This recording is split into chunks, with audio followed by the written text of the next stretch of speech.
নমস্কার, ইউটিউবে এটি আমার প্রথম রান্নার ভিডিও। আজকে আমরা বানাতে চলেছি কচুর শাক। প্রথমে তেলকে গরম করে জিরা, আদা, তেজপাতা দিব।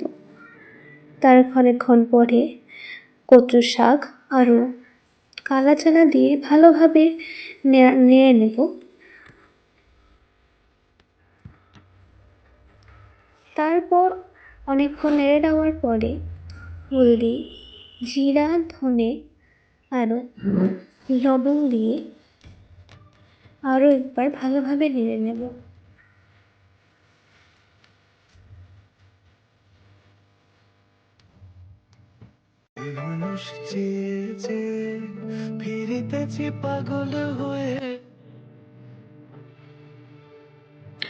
কিছুক্ষণ ভালোভাবে নেড়ে নেওয়ার পরে অল্প সময় তাকে ঢেকে রেখে আরেকবার দেখে নেব। দেখুন রঙটা কি সুন্দর হয়েছে। তারপরে এটাকে ভালোভাবে নেড়ে তার মধ্যে অল্প ঘি, গরম মশলা আর চিনি দিয়ে এটাকে আরেকটুক্ষণ নেড়ে ঢেকে নামিয়ে ফেলব।